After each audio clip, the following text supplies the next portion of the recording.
Hoje nós vamos falar sobre o livro Ave do Paraíso, da Georgina Martins. O que eu posso falar do livro Ave do Paraíso? Eu escrevi esse livro porque é um livro que trata de memória, né? E eu, desde pequena, desde que eu me entendo de gente, eu ouço a minha mãe contar as histórias do passado dela, da vida dela, no interior do estado do Rio de Janeiro, né?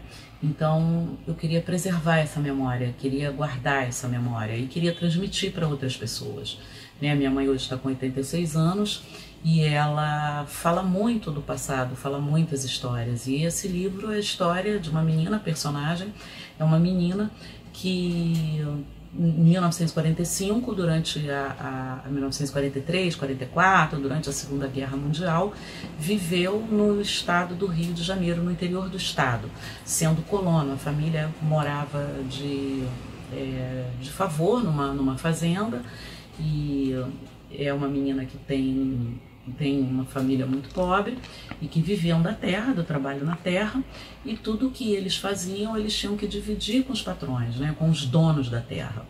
E eles vivem nessa situação, e ela contava mil histórias para mim, minha mãe.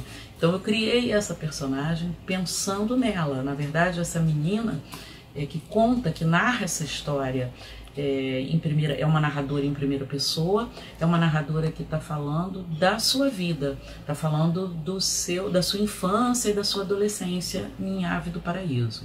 E em um determinado momento ela se depara com a morte do pai e eles têm que sair daquele lugar, têm que sair de Ave do Paraíso, porque o dono da terra queria a terra de volta e não tinha mais o pai dela para trabalhar na terra. Então eles saem de Ave do Paraíso e ela vai viver, vai tentar a vida no Rio de Janeiro, na cidade do Rio de Janeiro, com todas as dificuldades. Vai trabalhar como empregada doméstica na casa de várias patroas para sustentar a mãe e para sustentar e ajudar a sustentar os poucos irmãos que ainda sobraram, né? Vários morreram por dificuldades, por uma questão da vida miserável que levava, e a menina vai contando, vai contando a sua história, né? Então ela começa contando na infância, uma lembrança que ela tem da mãe que só tinha um único vestido e tinha que lavar esse vestido à noite para poder no outro dia de manhã usar. E ela se enrola num lençol e chega a filha do dono da terra e ela está enrolada no lençol e fica envergonhada.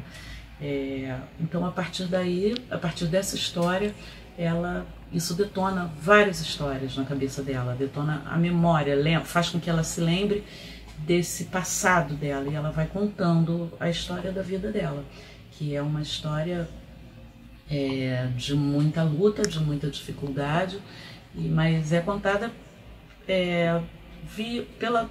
por uma criança que vai crescendo junto com a história, né? Ela começa na infância, passa para a adolescência e depois a história termina, né? São muitas histórias resgatadas nesse livro. É um livro de memória. E o nome Ave do Paraíso, que é o nome que dá título ao livro, né? Na verdade é uma cidade, é um município de Talcara, um lugar chamado Conceição Ave do Paraíso, e eu desconfio que Ave do Paraíso seja o nome do sítio, da fazenda onde eles moraram, porque não existe nenhum registro, eu já procurei, fiz uma pesquisa grande, não existe nenhum registro de Ave do Paraíso em documentos, em vários lugares onde eu pesquisei. Em sala de aula, eu devo reiterar algo que vocês, professores e professoras, já sabem, que é preciso, antes de qualquer leitura, seduzir o leitor ou a leitora para o livro. E como é que se faz isso? Como a gente seduz alguém para que ela se interesse por uma história? Bom, um dos pontos importantes é trazer o leitor para perto da obra. Como a gente faz isso? Criando expectativas sobre a obra, narrando pequenas partes e pedindo para que o aluno ou a aluna se coloquem no lugar daquela pessoa, criando mistérios, seduzindo, contando pequenos trechos e interrompendo a narrativa, perguntando: se fosse com vocês, o que vocês fariam? Isso funciona muito bem, tanto quanto projetar um filme ou trazer músicas para ouvir. É uma possibilidade que realmente funciona e pode ser utilizada mesmo sem recursos tecnológicos. Aliás, deve ser utilizada porque é a melhor forma de atrair para a leitura. Ave do Paraíso é um romance que se mostra bastante fértil do ponto de vista das análises políticas, sociais, econômicas. Ela traz, por exemplo, o avesso da cidadania, né? Então, durante a leitura da obra, a gente percebe o que é cidadania pela sua ausência, não pela sua presença, né? Então,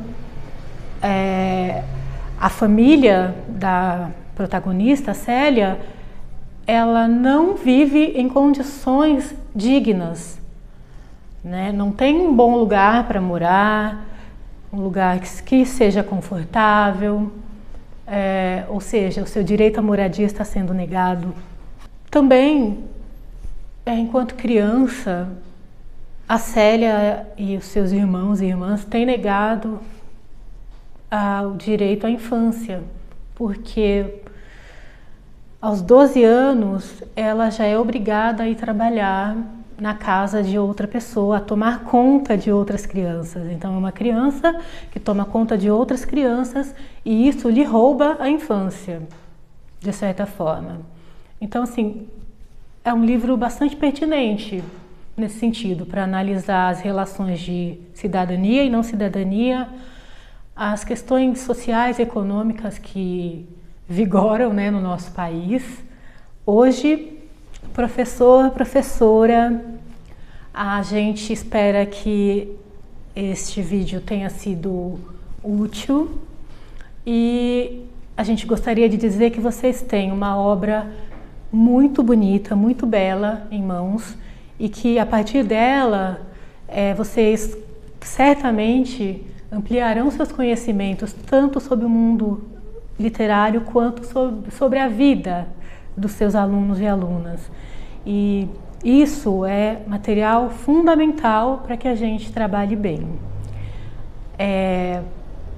Quando a gente lê, a gente exerce a alteridade, a gente se coloca no lugar da outra pessoa. E isso é um processo muito rico. A obra de Georgina, ela é muito envolvente.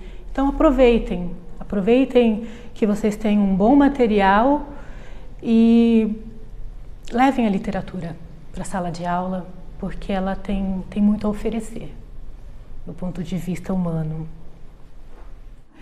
Eu sou Maria Nilda, conhecida como Dinha.